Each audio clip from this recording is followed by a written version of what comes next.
does this particular supplement that is increasing the cellular distribution of energy actually do anything for fat loss? Because you could show this in a study, and then maybe over the course of 12 weeks or 6 months or a year, there's no effect. You're just looking at kind of the tip of the iceberg of a biochemical reaction, but then something down that chain could just revert back to normal homeostatic processes.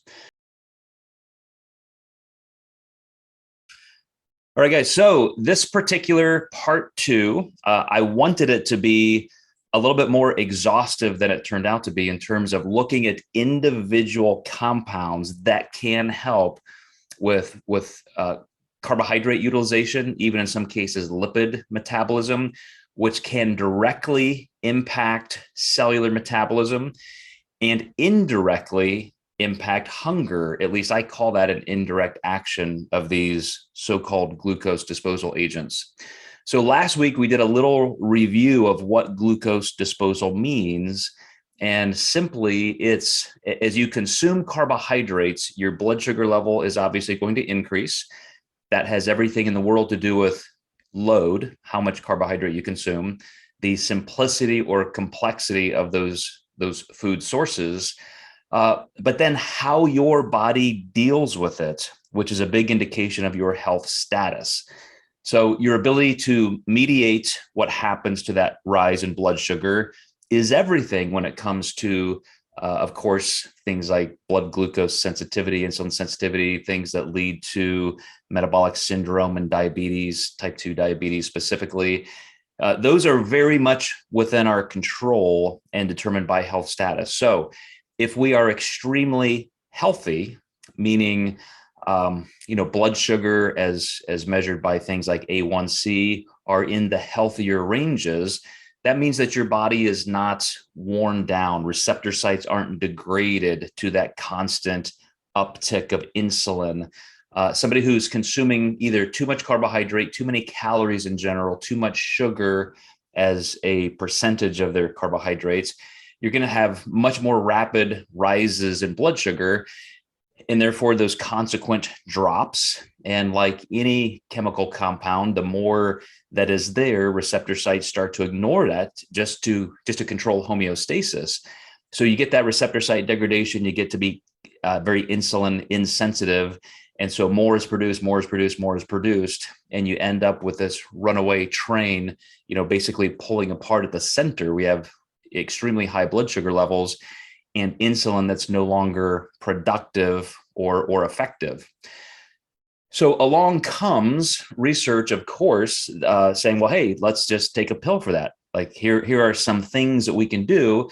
And many of them are obviously prescription level pharmacological agents, but there are also different compounds, minerals, vitamins, herbal type products that you can take that have some different effects. And this is that class of supplement that has really enjoyed a popular resurgence in the last 4 or 5 years. And I don't want to say it's unwarranted. I mean, I described last week that a lot of people take these and feel some effect, that it's really doing something. And a lot of it is hunger mediation. And I wanted to get to the bottom of some of that. Let me scroll down here and show you first. One of the first things that I looked at, and I picked out for this week, the top 2, and I'm going to stop there for this week. L-carnitine and chromium, they have been around probably the longest, more than just herbal products. They're things that our bodies are, in need of anyway. They have impact. And so taking more of them or consuming more of them, is supposedly helpful. So this is one of the studies that I just clipped and showed last week. And I said we would get to this. And I wanted to explain a little bit. So first of all, as a mechanism of action, what L-carnitine is, it plays a role in energy balance across cell membranes and in the metabolism of tissues.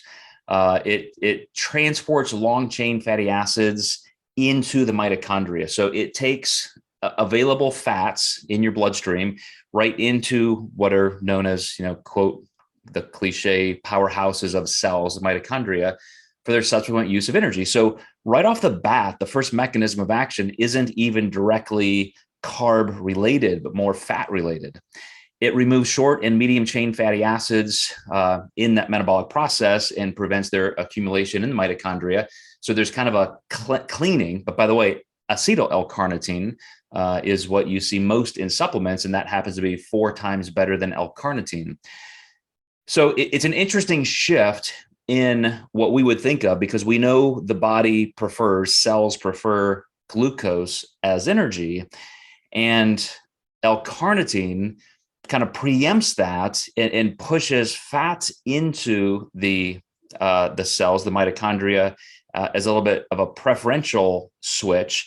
And that's, interestingly, I just cannot find, there's not a study that I know of who has looked this deeply into it, kind of the epidemiology. But let me show you this, then I'll get back to my question, my question of the process itself. So this particular study that we're just looking at, because there are so few out there, 18 type 2 diabetics, they did a constant infusion of acetyl L-carnitine. I think I wrote that wrong. It should be ALC. ACL, I put that as the ligament in your knee.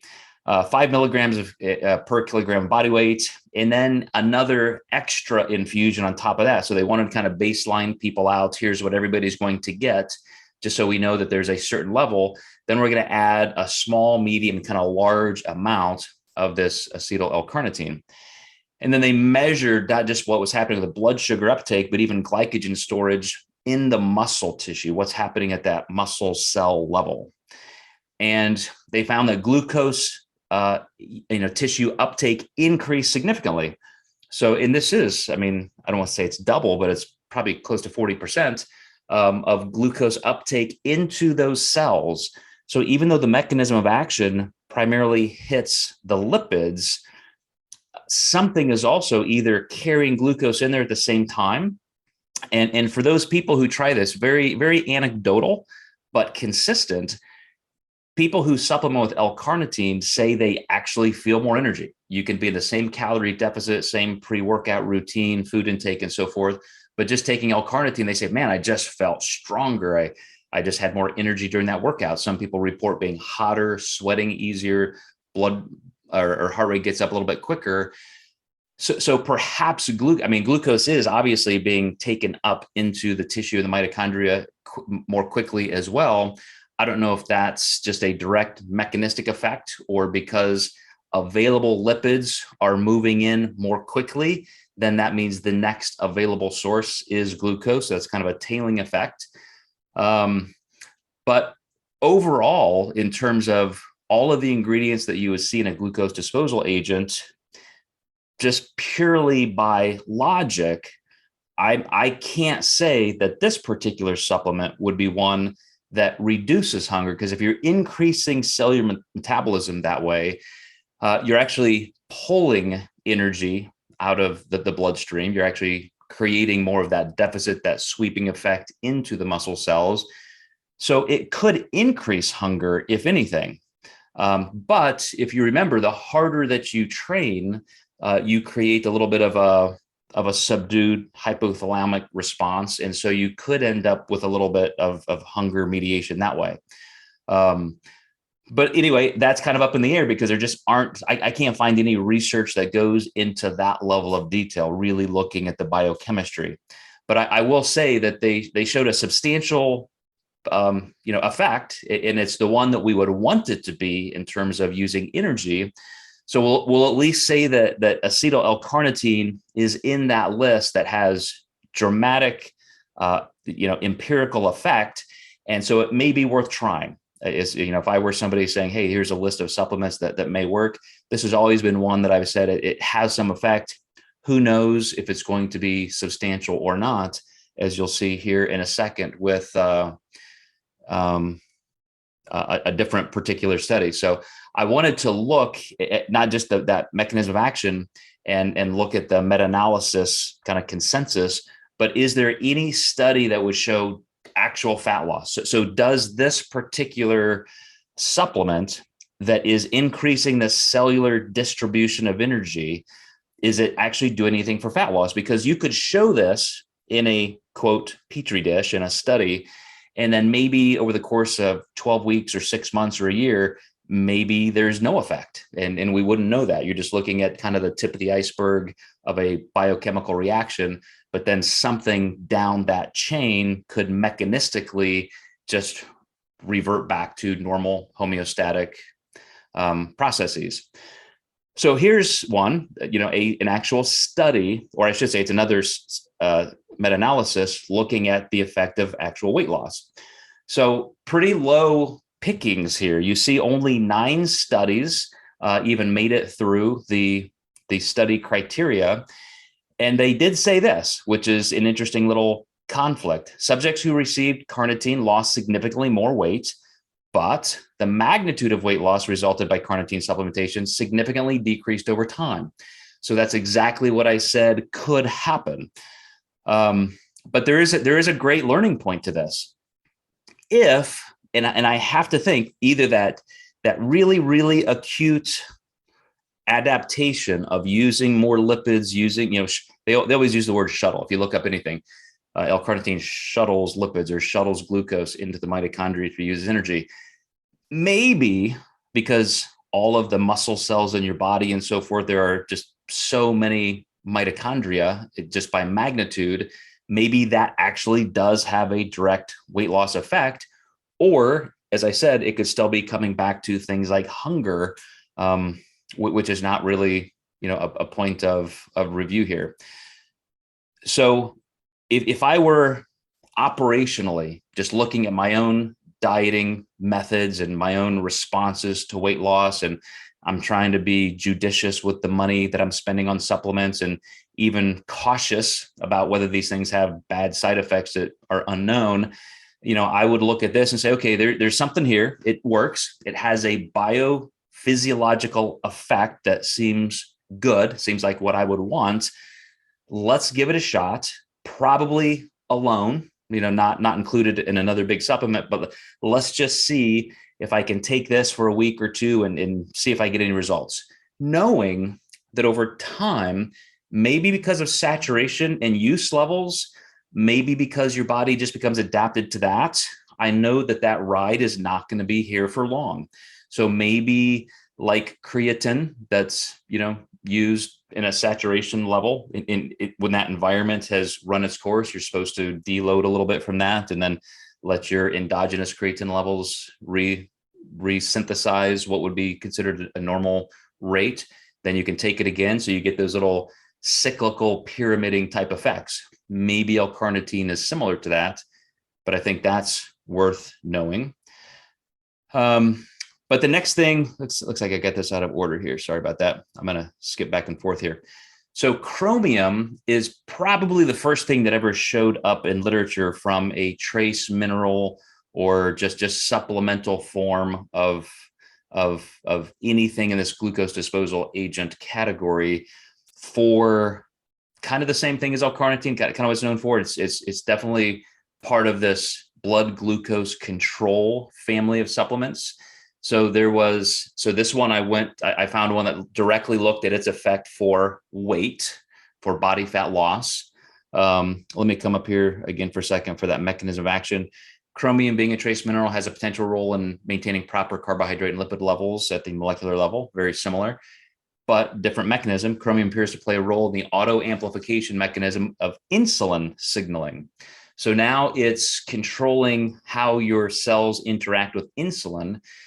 But here's an interesting thing, and this is why I said you should always take this kind of stuff with eyes wide open. Supplemented chromium requires reduction in the chromic center. A process can lead potentially to production of harmful hydroxyl radicals, so free radicals.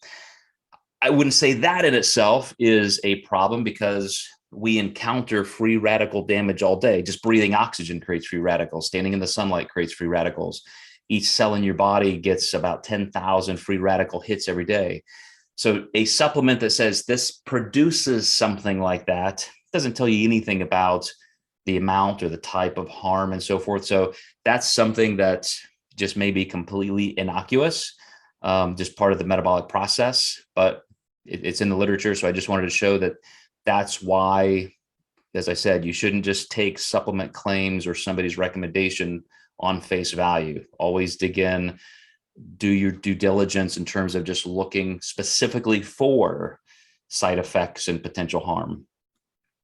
But let's get back in here to what this study actually showed. So another meta-analysis, again, 10 trials, woefully small. But what made the criteria? They want to make sure they were randomized, double-blind, placebo-controlled studies. And here was their result on chromium. And again, this is the one that's in everything. Like, there was a time when you couldn't even pick up a manufactured protein shake or protein bar or any kind of supplement, anything related to bodybuilding that didn't have chromium, because once it hit the popular magazines, just in titles, that this supplement helps control blood sugar, helps control cravings, all these claims, then everybody started putting it in their products just because of that hype. Our meta-analysis suggests a relatively small effect of chromium picolinate compared with placebo for reducing body weight. The clinical relevance of the effect, however, is debatable. The lack of sufficient robustness means that the overall results have to be interpreted with caution.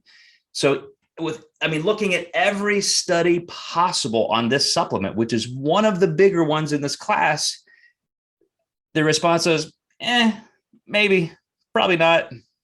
Maybe someday we'll figure something out, but it's certainly not overwhelming.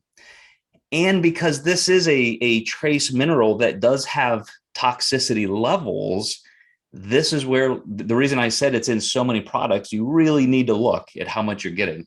Because I believe 200 micrograms is kind of a typical dose, and you could be getting that in 5 servings of 5 different supplements or just weight loss foods that you're consuming.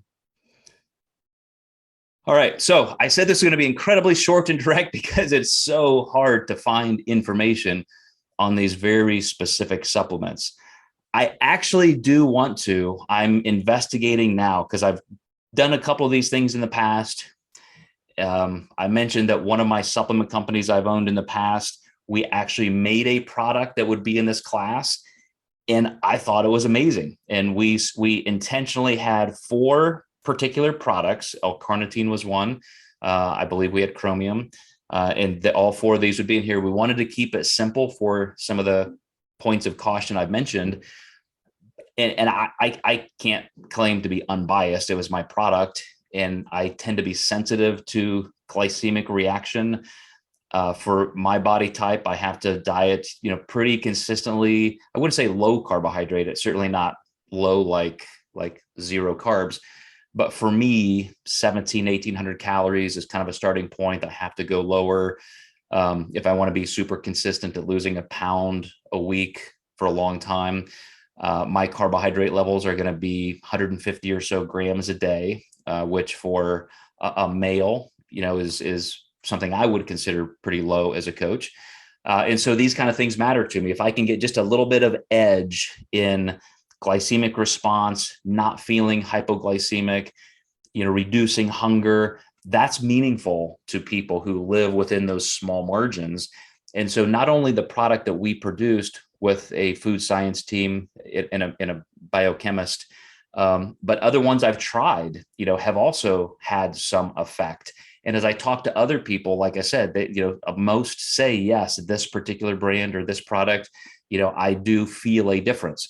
So I'm gonna try probably a couple more as I dig into this. And I become kind of interested in this because the resurgence in popularity is there, but it also has so much to do with the metabolic switch. When we talk about what even gets you into that state of body fat usage and how you become more fat adapted, more efficient, all of the benefits of feeling better happen when you get to that side of the continuum and you stay there. And the biggest enemy to staying there is runaway hunger, including those fluctuations in blood sugar, but then even just overall inabilities to control, food intake. Just, as you're moving along and things like stress and emotion perhaps releases more cortisol, then you get those bigger blood sugar fluctuations. Even things like in some of these 5-HTP and some other nootropic and neurochemical modulators show up in some of these glucose disposal agents. And so even though last week I cautioned against just throwing everything, including the kitchen sink, into a supplement and saying, hey, here's everything we know that may work, let's just throw them all together and hope something good happens. It's hard not to just take something like that because it's more convenient. But if you can take one individual supplement at a time and then really see what works, almost like an elimination diet, I think it really does give us a little bit more utility in terms of potentially less harmful side effects, if there are any, saving money, just knowing that you're putting the emphasis and giving credit where it's due. So when you want a repeatable response, you know where that's coming from. But again, as just a short introduction to specific compounds in this class, this was our starting point. Before I open it up for questions, next week is a holiday weekend, I think, right? July 4th weekend. And then the next week I travel the next weekend. So we may have kind of a summer pause for a couple weeks on our research reviews for our clients and coaches. Mondays and Wednesdays we'll still be here for our normal live chats, but we may have to put a pause, and that could be consequential in that I can dig a little bit deeper into more of these facets and really pull together a good summary for us.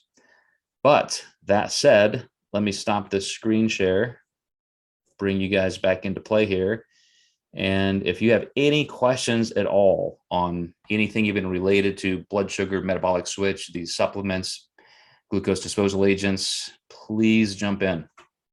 I didn't realize Chromium had that type of negative side effect or potential side effect. Of course, everything can, but for something so maybe common, or at least was, I'm surprised that hasn't been louder up to this point. I'm just Well, it's an essential mineral, trace mineral, and that's why I said, when I saw that, I wanted to put it in just as an example that there can be deleterious things, but I honestly don't know if it would be that big, because like I said, anytime you throw in the word, free radical damage, what doesn't? Breathing gives you free radical damage. So I would just have to look at that. I'll tell you, I'm not even that worried, because I think if, like any other element like arsenic or lead, if it was truly harmful as a mineral in higher levels, like that would be known. So I think that's probably pretty inconsequential, but it just serves as a warning to always look. And I think that's what the bigger point is just it's so innocuous that you wouldn't think that would be an issue. And even if it isn't, it's just the fact that people will just assume because it's a trace mineral or elements, whatever label you would give it, that it's therefore immune. And that's never the case with anything. The dose makes the poison. Yeah. And some of these things, there are actual other benefits. Like if you look at L-carnitine, there are neuroprotective mechanisms. It's not just dealing with metabolism. So some of these things have great effects. I mean, just like vitamin B, we know you need vitamin B for X, Y, and Z, but oh, by the way, it directly helps control metabolism. And so, all of a sudden you could be putting that. Matter of fact, I think that was one of our ingredients in ours, because again, it really helps control the metabolism of carbohydrates. So, yeah, you're right. That, dose is everything. But Heather, you got something good to say or question? I don't know anything good to say. But you talk about the metabolic switch a lot. Can you just kind of give us what's your Cliff Note summary on, and I know that's tough, but what's your Cliff Note summary on kind of maximizing the metabolic switch? Mm-hmm. Absolutely. I mean, that's kind of the fundamental center point of my entire career as a nutrition coach is, if you go back even 30 years ago, when I started talking about, I called it back then metabolic positioning. And I don't even know if it's because I was familiar with metabolic switch as a concept or if that came later in research as a label. But so your body can use anything at its availability for energy.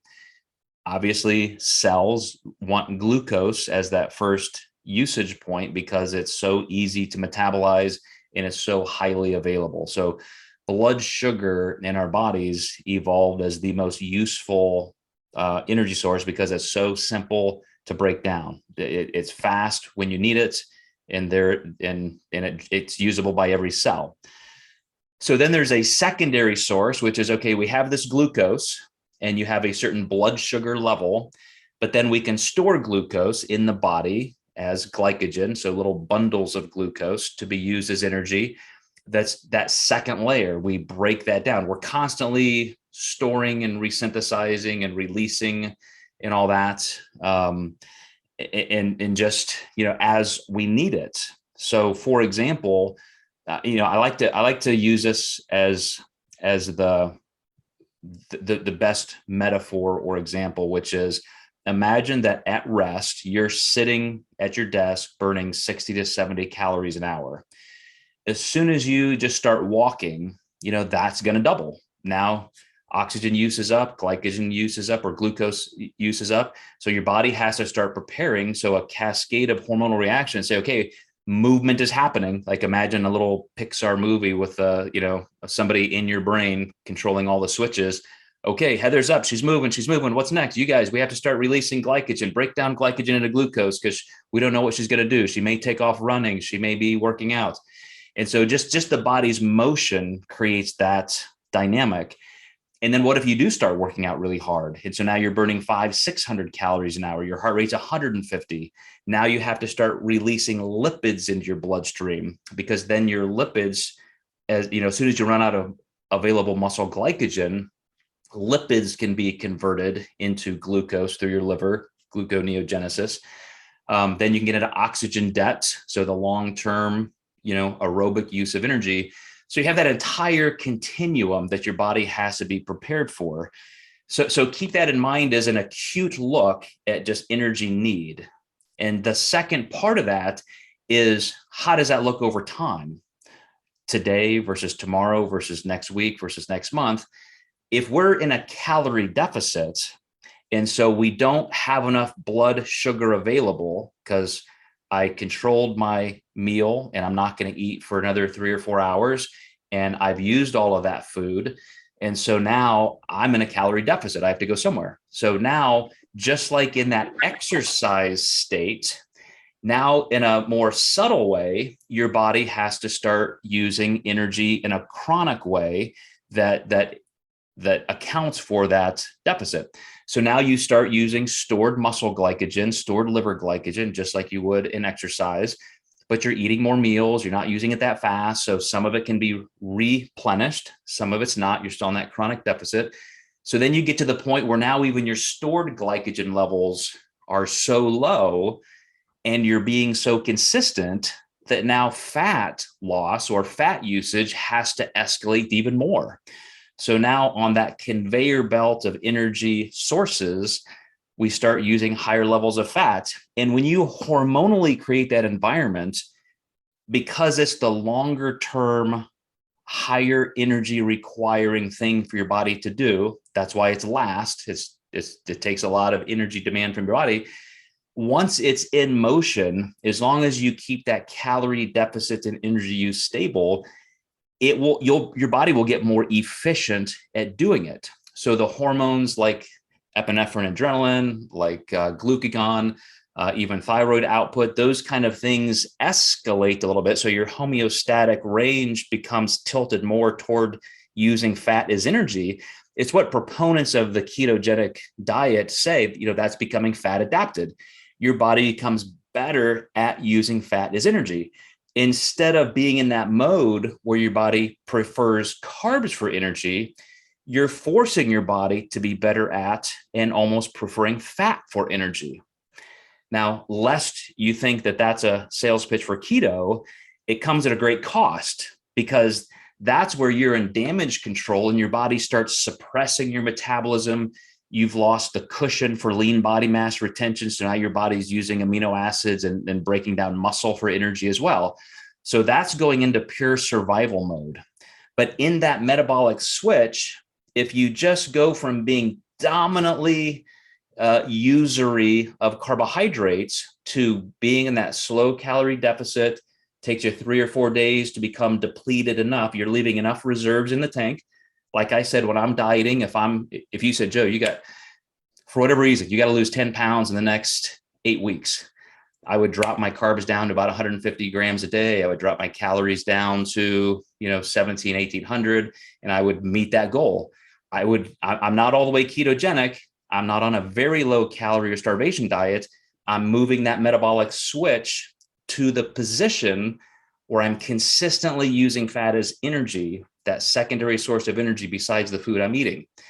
The reason this is so important, Heather, and the reason I said it's the foundation of my entire career, is because on the same amount of calories, like let's say I spent 3 or 4 days dieting, I'm just about depleted, and hey, let's go have a cheeseburger and fries. And now I refill that glycogen. Then I get back on track and I get to work, and 4 or 5 days later, it's a weekend, and I do something again and I go back. You can absolutely literally eat the same amount of calories per week, per month, and get 40 to 50% less body fat loss just because of your timing of refilling those carbohydrate levels. And that's the metabolic switch. Once that metabolic switch gets there, you want to stay there. It just becomes easier. You have less hunger. You have more stability. I'll give you a quick example. One of my clients, who I've kind of mentioned anonymously, has been kind of struggling with consistency. So we had this talk this week, and she said, "Oh my gosh, after our workout Wednesday, I was hungry all day. I was just so hungry. And I said, okay, that's that probable point of depletion, carbohydrate levels, glycogen levels in your body. And she said, I went over my calories just a little bit, like just a little. And I said, okay, that's fine. That we got some margin for error there. I said, how did you feel the next day? Did you stay on track? She said, yeah, I've just kept my food the same all week long. I've done what you said. I've been very consistent. I said, were you as hungry the next day? She said, no, I was hardly hungry at all. And I said, that's because now your body is converting more fat into glucose. So you've reached that kind of death valley where your body's not yet used to using as much body fat. Glycogen levels are now low. Your food intake is still in a consistent calorie deficit. Once your body ramps up and starts producing more of its own glucose from stored fat, like I said, as kind of a conveyor belt, it just stays in motion as long as you give it a reason to be predictable and consistent. So that's why the metabolic switch is so powerful. And that's why these kinds of claims for supplements that can control hunger and can control even the rate at which maybe, those lipids and glucose are getting used by the mitochondria. It's, if there's any validity to just behaviorally making it easier, then I want that advantage and I want it to be true. So that's my bias. I want to find out which of these supplements can do it and what amounts. And just like I think it was L-carnitine, where it said, we had a substantial benefit. It was obvious. And then after time, it kind of went back down to nothing. Like, those are things that are important. So if we have to cycle it, we know how to cycle it. But I see you unmuted, so jump back in. Yeah, I think just because of strategy moving forward, like I expect to slow down on some of my weight loss here in these like final handful of weeks. And it sounds like consistency is super important to stay fat adapted. Am I better off trying to get my meals at the same time consistently, or there's a couple days of the week where I'm not as hungry? Can I go ahead and, cut out maybe 25 grams of carbs those days, or spend more time between meals? So like today I wasn't hungry. I ate breakfast at 7:30 a.m. It was a little bit lighter than my typical breakfast, and I didn't eat again until like 15 minutes ago. Should I be doing that to try to consistently, lose the weight without having to drop calories and add cardio every day? Or should I try to be consistent and say, I'm going to eat as close to noon every day as I can, and I'm going to eat the exact same foods and the exact same amounts? It's impossible to answer dogmatically, but I will say this. I want to give you the empowerment to make those choices based on how you feel. So like you said, if it's a day when you're like, I'm just not hungry, so I can just avoid this extra 100 calories. Like, I'm just not hungry, I'm going to skip this. that works fine. And I think there's some incredible utility to that until it trips you up. Because if you're not staying ahead of your hunger, like you may think, hey, what I'm doing right now is working so well, I feel so great that I'm going to try and push a little bit deeper. Then what if you get this raging extra hunger and it causes you to really overeat? Because and if you just would have kept that 25 grams of carbs, you would have avoided that. So that's why you don't know until you know sometimes. So as long as you keep your eye on those potential drawbacks, then I would say always listen to your body, be intuitive enough to not eat when you don't feel you need it. Just like I told my client, I'm happy you ate a little extra. Like you were so ravenous, you're so hungry. I would much rather have you consume a small amount of healthy extra food than suffer and maybe just drive into a ditch, with a binge or something. But here's another point to answer your question about consistency. I have a client overseas who she has a ton of muscle. She's just an incredible competitor. And she said she really likes, like, here's her baseline food intake. She likes to have both days on the weekend that were pretty high, like 1,200 calories higher than her daily. So it's almost a doubling, maybe about a 40% increase. And I said, okay, I mean, you know your body better than I do. We're just getting started. So let's give it a shot. Well, for a couple of weeks, what we see is some good progress. Then those 2 days in a row are refilling glycogen stores enough, even with controlled healthy foods, that then it takes her all of the rest of the week, the next week, to reuse some of that newly stored glycogen. And so we're really not seeing any progress. So I said, okay, we need a timeout. I did it your way for a couple of weeks, but we either need to take out one of those days because clearly you're reestablishing new glycogen storage levels the first day that are high enough, and the second day that now you're just resaturating your whole body, or we need to keep your 2-day plan, but bring it down. Instead of adding this much carbohydrate both days, we need to bring this much. And again, all I'm trying to do is figure out her glycogen storage capacities so that we can keep that metabolic switch where we need it to be. Because what she's doing is she's just going all the way back to square one, where it takes her the first 3 or 4 days of the next week just to lose that glycogen again and then get a new body fat loss. So I'm still very much in favor of higher calorie or higher carbohydrate days where we need to, because there is a definite advantage to having your baseline calories low enough to where it's effective. And some people feel like any refilling days just kind of throw them off. They don't, they just feel like that's not a good idea. And that's fine. We don't have to do it every week. It can be just when we feel we need one. But if we're not low enough to really make sure we're tripping that mechanism into full glycogen, usage and getting that metabolic switch into the position we want, then it becomes a little bit harder because you're kind of on the early half of that mechanism, and you just may not be losing fast enough. And then you don't create that margin for an increase where you might want one. I don't know if I'm adding too much confusion there or not. Real quick, Amanda in the chat said, does anybody have a brand of protein or BCA in Germany? A lot of those countries over there, I mean, some of the Nordic states, Germany's probably pretty okay, but like places in Norway, Sweden, they are very cautious, and they treat supplements and vitamins like pharmacological substances, and there's just not a lot available. But yeah, I don't know. Well, we'll have to figure that out when we get there. I'm trying to think. I don't have any clients or coaches right now in Germany, but I'll definitely. You may find out before I do, but I'll look around for sure, Amanda. Any other thoughts, questions? Are you reaching in there, Lainey? I am. So I have a question regarding this. So did awesome on vacation eating, and then I don't know what happened yesterday, but I lost my ever loving mind. No, I lost my self-control. So ate carbs and sugar and crap. So on like what you're saying, is there a way to, like, if what you're saying less carbs, get to that fat adaptive metabolic switch, is there anything you can do to, like in my mind, I'm going, well, then I should just not eat carbs for the next 3 days to try to get myself back to where I was. Because for me, it takes me forever to get back to where I was as far as regaining everything.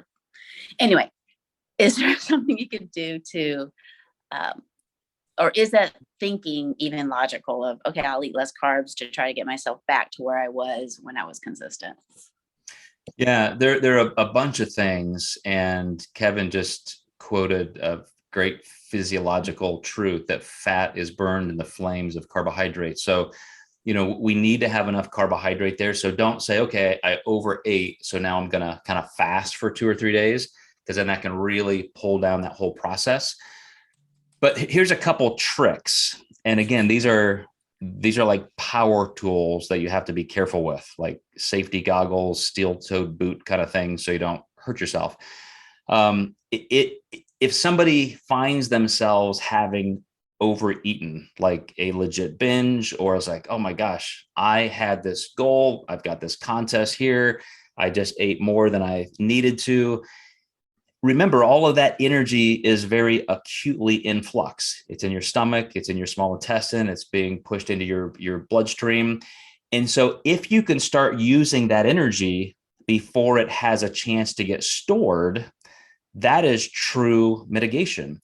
So if for some reason, and I told you guys, I've been there. I have felt the pressure of, as a pro bodybuilder, and I'm dieting way too hard.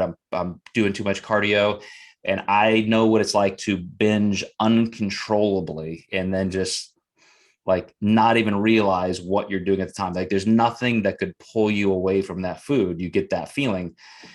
And so as soon as you can shut that down, probably again, because neurologically your hypothalamus turns off that hunger signal. As soon as blood sugar levels start to go up, you'll start feeling that reduction hunger. So as soon as you can say, okay, I need to do something. I just slipped up, made a mistake, ate too much food.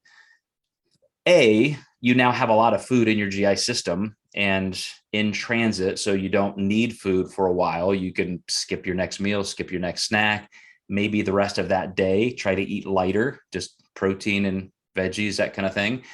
But go take a long walk, just say, well, I wasn't planning on working out today, but I'm going to go to the gym for an hour. And, not in a frenzied, pathological, I must punish myself way, but I'm just going to make sure I start using some of this energy before it even has a chance to get stored. That's helpful. Then in a little bit more of a secondary step, the next day or two, if you can mathematically quantify what you consumed, remember that food is going to have some impact. It's going to refill glycogen stores a little bit. So you can say, okay, maybe I'm going to cut my carbs down by 25% for the next couple of days.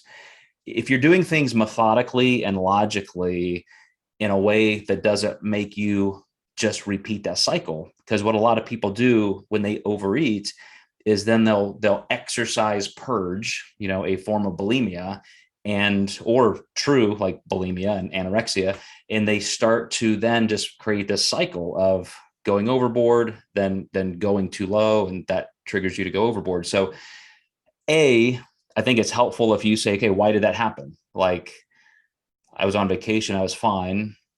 Coming back, was I in some kind of flux where I really just didn't have enough food in me? I was really hitting that metabolic positioning death valley space. Or was it just the stress and anxiety of rushing around, because that makes our body release cortisol?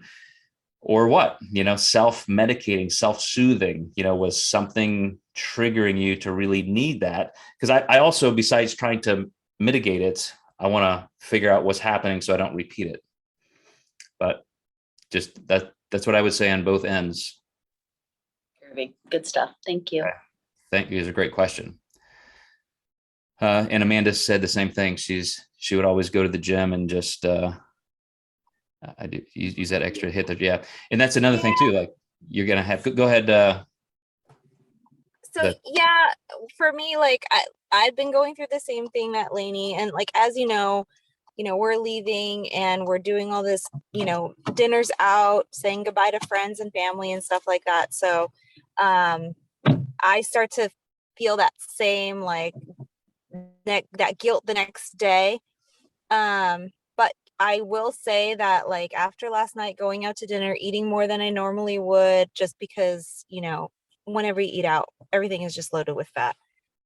I just feel like I get a better workout in the next day. Like I have more energy and more strength. Not so much that I'm like, oh my God, I have to work 10 times harder. It's just, I feel like I can work harder. Or just getting a little bit more extra cardio in than I would normally. Like today, instead of driving to the gym, I'm on base. So I was like, I'm just going to walk there, or I'm just going to do a quick jog. So that was the first thing that I wanted to say. Second thing that I wanted to ask you though, Joe. So today, when I got to the gym, they have an indoor track, and I had already taken my pre-workout maybe like 15 minutes prior to that, and I got maybe like a quarter of a mile in, and all of a sudden my heart rate just went skyrocket, like 170, which is the highest. My heart rate doesn't normally get that high, 170. Usually I'm like 160. But then my chest started hurting, and I was thinking, well, okay, I got to stop. So I stopped. And then as soon as I stopped, it went away, and I was able to like just do my weightlifting, and I was fine. My heart rate was fine after that. But do you ever hear that like people have reactions to certain pre-workouts to where it does that like as a side effect? Yeah. So I think both Kevin and I almost shit our pants at the same time hearing you say that. My heart skyrocketed. And Yeah. so first of all, yes, like just inordinate amounts of caffeine, and you don't know what dosage you're really getting. Like it says you're getting 200 milligrams on the label, but if it wasn't mixed well and whatever, like you could have 400. So yes, I would optimistically say that could be it, but you also have to keep an eye on things, because as soon as somebody has some kind of, I wouldn't call it a cardiovascular incident, but something that raised your eyebrows, you got to think, wow, you know, if this happens again, it's probably something. Right. So I was like, you know what, next workout, I'm just not going to use anything and see if that happens again. Because yeah, I was a little concerned there first. I even texted my husband. I was like, so weird thing just happened. Just so you know, my chest is kind of hurting me right now. If I'm having a heart attack, come get me to the gym. Probably nothing, right, Lainey? But you know, heart problems don't occur in young, healthy people. Yeah, it's something to watch. I really do, you know, especially if you had taken a pre-workout, like that's the obvious, you know. Yeah. So you know, here's the thing, like I'm at the bottom of the barrel with my normal supplements. And so, you know, I'm using like those little packet stuff that I usually get at my competitions, like the free samples that they hand out. So I've never used this stuff before. And so I was like, it's got to be the pre-workout, because that's the only thing that was different today. Which is always the best way to put things in your body. Hey, somebody gave me this for free. I'll just put it in my body. I have no idea what it is. I haven't looked into it. But we all do it. Okay, Joe. All right. You did bring up a great point in the silver lining of overeating, even if it's unintentional, is that extra glycogen is there to use. And so I don't want to get people in the cycle of thinking, oh, that wasn't that bad, I'll just go use it. And then we just keep like overeating, thinking that it's not a bad thing. Eventually it's going to slow down your progress that you may be up against the calendar and need. But yeah, I mean, intentional or unintentionally, you know, those higher calorie days are going to have an anabolic impact, even if it's just cardiovascular. Like you may decide, I don't want to train, I don't have any to train, but just to go, you know, do some kind of cardio, you could have a lot more energy usage because you had those extra calories. So, all right, guys. Well, Hey, I thought, so I have a question. ma'am. The question is like, when do you know? Because I don't feel like there's a defined line on when to stop taking. I mean, I only take L-carnitine obviously when I'm in prep, but this prep is a little longer because of my goal in competition. But then, and that would go with creatine too, because I take creatine all year. And sometimes I just take a break, like a week or two, just to kind of get it reset. But like, is there a definitive timeline for both and that sort of thing? I guess is my question. So I'm going to address both of them individually, because I mean, everything we do has Sure. effect. L-carnitine, I was not even aware until I read this particular study that there was a pretty great impact, and then it resolved pretty quickly as well. So it does make me think like creatine, although creatine is endogenous, our body produces it. Mm-hmm. So if we supplement it, then our body's production is going to go down. So that's why you have to be careful with creatine. But on the L-carnitine, I just have to say that having this knowledge right now, I'm assuming there's not a lot of repeatable evidence that, like you said, would give us an answer. So it does make me think that if I'm using it intermittently, like I only use it maybe pre-cardio, I'm not going to do even pre-training, just pre-cardio. Sure. And I'm only doing it when I'm in prep. You still may be able to squeeze out most of the effect that way. Classically, creatine that's been around now for around 30 years, they say, here's how you reach saturation, then you stay on it for 2 or 3 months and then go off for 2 or 3 months. Other people then have really looked at how you can't use more than about 2 or 3 grams a day once you're saturated. So forget about the 5 and 10 gram, stay low. And then maybe only do that on days you do train, because then that's when you have the higher demand for it. So everybody's trying to find ways of being able to use it more consistently, just more judiciously. But at the same time, I asked a couple researchers about this specifically, like knowing that it's endogenous, is there a point in time where you've just almost become dependent on it? Like now that I've been using it off and on, even as directed for 25 years, is my body just producing so little of it that now I have to use it for even normal metabolic processes? And nobody knows. Like there are a couple people who have tried to research that, and guess how long the studies are? Like a year at most.